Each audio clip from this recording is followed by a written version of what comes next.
the expected rematch between President Biden and former President Donald Trump is happening. We're effectively in a general election now. That's just unprecedented in a lot of ways. There's just so many unknowns. While Biden faces obstacles like concerns about his age and declining approval ratings, Trump is juggling a set of challenges that no presidential candidates have ever confronted. Here's a look at those challenges and how Trump will try to turn them into opportunities.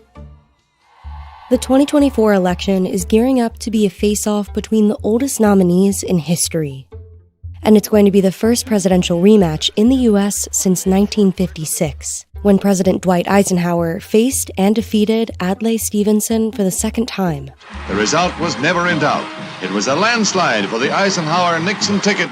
We know from polling and just, talking to voters around the country that people are really kind of weary about the notion of a Trump-Biden matchup, but that's what we're going to have. It's going to be all-consuming, I think, for the American public. The race is now an endurance challenge for both candidates after Trump easily beat out his Republican rivals, including Ron DeSantis and Nikki Haley.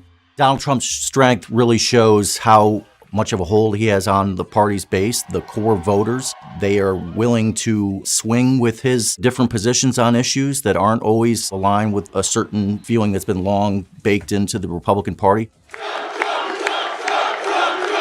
He didn't dabble much or tangle much with his rivals. Trump never got on the debate stage with his rivals. He felt he didn't have to. Why should he? We don't know his positions, for example, on some of the key foreign policy matters, like the war in the Middle East. So it's sort of kept him out of the scrutiny of, political discourse. So it worked out well for him.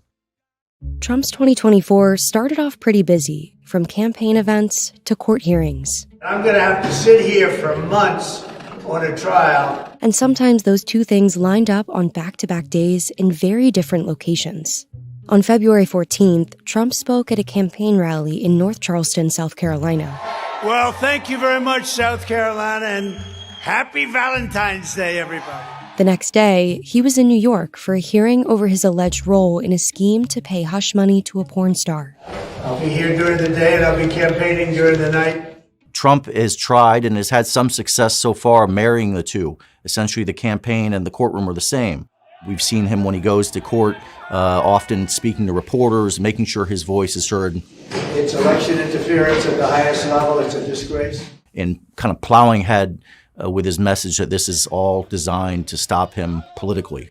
I stand before you today not only as your past and hopefully future president, but as a proud political dissident. That is going to be more difficult, of course, as these cases really take hold. That's going to start to really eat into his ability to be out there on the campaign trail.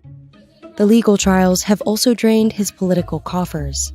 In 2023, Trump's campaign spent roughly $50 million on legal fees. And between two New York civil lawsuits plus interest, the former president was ordered to shell out more than $500 million in financial penalties. The spending for Trump on legal fees is a real open question, whether he can sustain the amount of money that he is devoting towards these cases, his lawyers, and defending himself. He does have the ability to raise a lot of money. Every time he's going to court, every time he leaves court, they fire off a campaign email asking for more money, saying that it's not just himself that's being persecuted, but his supporters. He's very good at personalizing what he's undergoing with his own supporters, and a lot of people feel that way, and they give more money. While Trump has performed well in the GOP primaries, some warning signs indicate that voter enthusiasm for his return to the White House appears to be waning.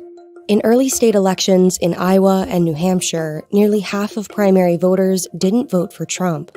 And when asked how they would feel if he became the nominee, many of the non-Trump voters in New Hampshire said they'd be so dissatisfied that they wouldn't vote for him in the general election.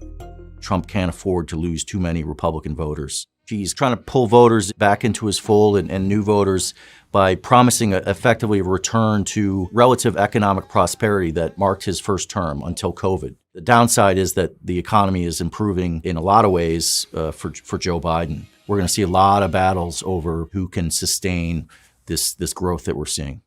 Biden, as the sitting president whose approval ratings continue to drop, has his own challenges ahead. One of Biden's most striking vulnerabilities has come under intense scrutiny after a special counsel report investigating his mishandling of classified documents made several strong claims about his memory.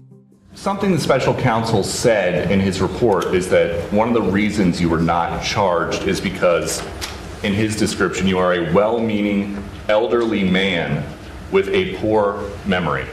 I'm well-meaning, and I'm an elderly man, and I know what the hell I'm doing. I've been president, and I put this country back on its feet.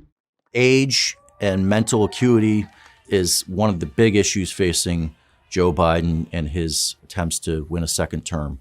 We see it poll after poll that Americans, Democrats, Republicans, Independents think he is too old. It's why we've seen such an aggressive attempt by the White House and Democrats to sort of frame it in different ways. I'm absolutely confident, based on his incredible record of success for the country, that he is the right person to lead the country for another 4 years.